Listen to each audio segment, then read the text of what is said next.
Assalamualaikum warahmatullahi wabarakatuh. Nama saya Putri Sri Dewi Rahmawati. Saya pendamping PKH Kelurahan Karanganyar, Kecamatan Subang, Kabupaten Subang. Sekarang saya akan mempraktekkan simulasi modul 3, sesi 3, langkah 2 tentang pencegahan penanganan stunting, yaitu dukungan kepada ibu hamil untuk terbiasa menjaga kebersihan diri dan cukup istirahat. Nah, ibu-ibu, kan sekarang ibu-ibu udah dibagi kelompok ya. Ada kelompok 1, 2, dan 3. Nah, masing-masing kelompok sekarang ambil pensil sama kertasnya. Lalu, masing-masing kelompok gambarkan denah rumah ibu-ibu semuanya. Denah rumah itu bisa dari depan, teras rumah, terus ruang tamu masuk ke dalam, terus di sebelah mana tempat makan, sebelah mana kamar tidur, dan sebelah mana kamar mandi ibu-ibu semua. Setelah digambar denahnya, lalu ibu-ibu bisa nulis di bawahnya aktivitas ibu-ibu setiap hari. Mulai dari bangun tidur, ibu-ibu kemana, lalu kemana. Misal bangun tidur, ibu langsung ke dapur. Atau misalkan udah dari dapur, ibu langsung ke kamar mandi. Mandi untuk nyiapin dedeknya sekolah, atau misalkan dedeknya untuk ke PAUD. Setelah dari kamar mandi, ibu-ibu kemana? Misalkan istirahat di ruang TV.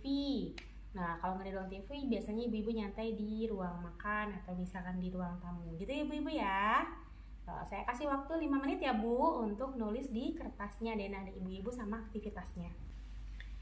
Nah, ibu-ibu udah pada selesai kan ya nulisnya ya? Nah, sekarang yang sudah selesai nulis aktivitasnya semuanya disimpan kertasnya, lalu masing-masing tiap kelompok silakan satu orang untuk membacakan hasil aktivitas dari kelompoknya masing-masing. Dimulai dari kelompok 1 dulu, terus ke kelompok 2, lanjut ke kelompok 3 ya Bu ya. Nah, setelah ibu-ibu semuanya membacakan hasil aktivitasnya masing-masing, sekarang giliran saya yang bertanya sama semua kelompoknya deh. Kelompok 1, 2, dan 3 bisa menjawab apa yang saya tanyakan ya Bu ya.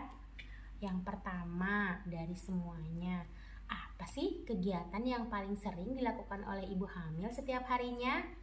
Ada yang bisa bantu jawab nggak Bu? Bersih-bersih diri, Bu. Iya, lanjut ya Bu ya. Sekarang pertanyaan kedua. Berapa lama ibu hamil melakukannya? Selama hamil, Bu. Secukupnya, Bu, secukupnya. Lanjut Bu. Yang ketiga. Apa pengaruhnya kepada ibu hamil dan janin yang dikandungnya? Ibu dan janin sehat, Bu. Apa peran anggota keluarga yang membantu aktivitas kegiatan ibu hamil di masing-masing ruangan? Membantu pekerjaan rumah, menyediakan alat kebersihan juga, Bu. Wah, terima kasih. Ibu-ibu semuanya hebat ya. Ternyata ibu udah mulai bisa memahami apa itu dukungan kepada ibu hamil untuk terbiasa menjaga kebersihan diri dan cukup untuk istirahat. Agar apa, Bu? Agar bisa mencegah stunting kepada anak yang dikandungnya. Nah, ibu-ibu, dari yang kita diskusikan dari tadi, ada beberapa hal penting yang harus saya sampaikan ibu-ibu. Yang pertama, ibu hamil perlu menjaga kebersihan diri dan istirahat yang cukup untuk memastikan kesehatan ibu dan janin. Nah, selanjutnya, keluarga dapat mendukung ibu hamil, berbagi peran dalam menyelesaikan pekerjaan rumah tangga, sehingga ibu hamil mempunyai cukup waktu untuk beristirahat. Yang ketiga, keluarga dapat mengingatkan ibu hamil untuk menjaga kebersihan diri Bu, seperti mandi, gosok gigi, dan juga cuci rambut ya ibu-ibu ya. Ganti pakaian dan cuci tangan pakai sabun itu juga penting harus dilakukan oleh ibu hamil dalam merawat dirinya. Ibu-ibu, kenapa ibu hamil harus melakukan perawatan diri dan membersihkan dirinya secara rutin? Karena untuk mencegah terjadinya infeksi pada kehamilan yang bisa membahayakan janin.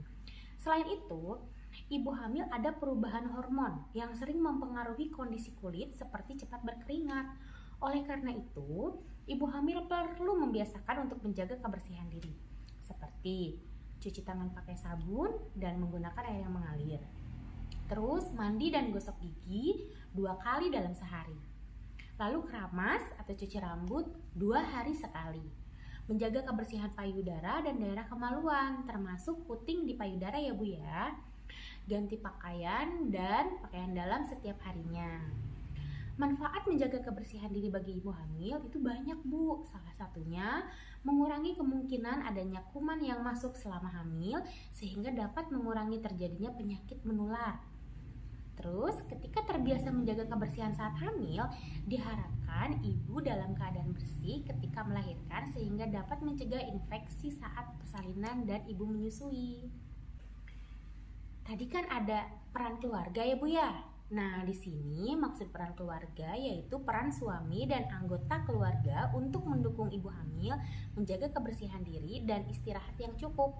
Sebagai berikut ya Bu ya contohnya. 1. Memotivasi ibu hamil untuk menjaga kebersihan diri dan istirahat yang cukup. Kenapa? Karena ibu hamil itu biasanya males, saking lemesnya, pusing, kadang mual muntah terus ya Bu ya. Jadi jangankan untuk membersihkan diri, maunya tiduran aja. Jadi keluarga perlu memotivasi ibu hamil untuk menjaga kebersihan dan istirahat yang cukup. Lalu menyediakan alat kebersihan yang diperlukan oleh ibu hamil. Lalu menemani ibu hamil untuk berolahraga ringan, cukup jalan kaki aja di teras rumah atau di pinggir rumah, jalan-jalan keliling tetangga gitu ya Bu ya. Terus membuat suasana kamar yang nyaman ketika ibu hamil tidur. Misal tidak berisik, tidak merokok, dan merapikan tempat tidur. Kenapa? Karena ibu hamil kan ada perubahan fisik, badannya membesar, ada janin di dalamnya sehingga bisa mempengaruhi tidurnya jadi tidak nyenyak. Lalu membantu meringankan pekerjaan rumah supaya ibu hamil tidak kelelahan. Jadi peran suami di sini atau anggota keluarga lainnya bisa membantu ibu hamil dengan misal mencuci piring, mencuci pakaian atau menjemur pakaian. Nah, yang paling penting Bu, jika terjadi masalah pada kehamilan, suami perlu segera mengantar ibu hamil ke layanan kesehatan terdekat. Bisa ke puskesmas atau ke bidan desa di setempat ya Bu ya.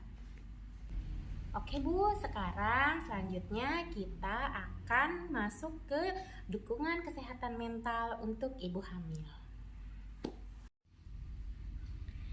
Demikian simulasi modul 3 sesi 2 yang telah saya sampaikan.